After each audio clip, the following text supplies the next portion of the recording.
স্বাগতম সবাইকে wise point একাডেমিতে। আজকে আমরা আলোচনা করব অষ্টম শ্রেণীর বাংলার দ্বিতীয় অধ্যায় পৃষ্ঠা নম্বর 38 পৃষ্ঠা যে ছকটি রয়েছে তার সমাধান নিয়ে। পৃষ্ঠা নম্বর 38-এ যে ছকটি রয়েছে তাতে বলা হয়েছে, গত ক্লাসে আমরা যে রেলের পথ গল্পটি পড়েছিলাম সেই গল্পটি সাধু ভাষাতে লেখা, তাই না? সেই সাধুরীতির গল্পটা থেকে কিছু বাক্য নিয়ে বাম কলামে লিখতে হবে এবং সেই সাধুরীতির বাক্যগুলোকে প্রমিত রূপে রূপান্তর করে ডান কলামে লিখতে হবে। তাহলে চলো আমরা ছকটি সমাধান শুরু করি। তোমাদের বোঝানোর সুবিধার্থে প্রথম লাইনটা তোমাদের বইয়ে দেওয়া রয়েছে। দেখো, রেলের পথ গল্প থেকে একটা লাইন নেওয়া হয়েছে, যে লাইনটা ছিল সাধুরীতিতে এরকম: দিন গণিতে গণিতে অবশেষে যাইবার দিন আসিয়া গেল। এটার প্রমিত রূপ হচ্ছে দিন গুনতে গুনতে অবশেষে যাওয়ার দিন এসে গেল। ঠিক একইভাবে আরো কিছু সাধু বাক্য আমরা নিয়েছি, সেগুলো দেখো। সে তাহার দিদির সঙ্গে দক্ষিণ মাঠে বাছুর খুঁজিতে আসিয়াছিল। এটা প্রমিত রূপ কি হবে? সে তার দিদির সাথে দক্ষিণ মাঠে বাছুর খুঁজতে এসেছিল। 3 নম্বর বাক্য এরকম: নবাবগঞ্জের সড়কে উঠিয়া চারিদিকে চাহিয়া দেখিল। তাহলে এটা প্রমিত রূপ কি হবে? এই আমাদের এখানে ক্রিয়া এবং সর্বনাম রূপটাকে যদি সংক্ষিপ্ত করে বলি, নবাবগঞ্জের সড়কে উঠে চারদিকে চেয়ে দেখলো। এরপর আরো কিছু বাক্য আমরা নিয়েছি, যেমন প্রথম তাহারা একটুখানি এদিক ওদিক চাহিয়া দেখিল। এটার প্রমিত রূপ হচ্ছে প্রথমে তারা একটুখানি এদিক ওদিক চেয়ে দেখলো। ঠিক আছে। সাধু বাক্য কেহ তাহাদিগকে লক্ষ্য করিতেছে কিনা। এটার প্রমিত রূপ হচ্ছে কেউ তাদেরকে লক্ষ্য করছে কিনা। 6 নাম্বার, এখানে আসিয়া তাহারা পথ হারাইয়া ফেলিল। আচ্ছা, এইখানে আসিয়া, এইখানে এটার প্রমিত রূপ হচ্ছে এখানে।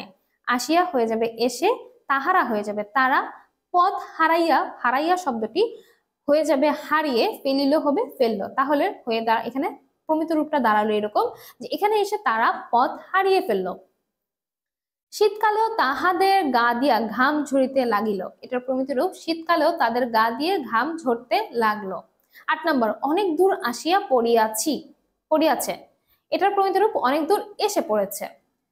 9, ছুটিতে হইবে না, পথ হারাইতে হবে না, বকুনি খাইতে হবে না।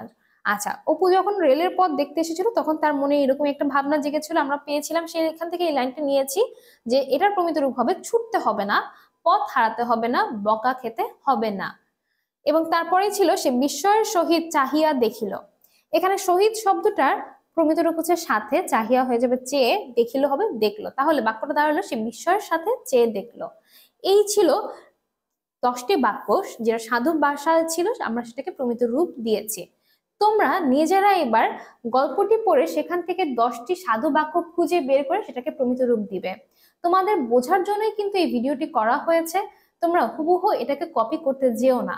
তোমাদের কাছে অনুরোধ থাকবে তোমরা নিজেরা আগে চেষ্টা করে দেখো, তোমরা নিজেরা কিছু সাধু বাক্য খুঁজে বের করে সেটাকে প্রমিত ভাষায় রূপ দাও। এবং না পারলে ওয়াইস পয়েন্ট তো তোমাদের সাথে আছে, তার সমাধানটা তোমরা সহজে এখান থেকে দেখে নিতে পারবে। কিন্তু তার পূর্বে আমি তোমাদেরকে সাজেস্ট করব অবশ্যই তোমরা নিজেরা আগে চেষ্টা করে দেখো।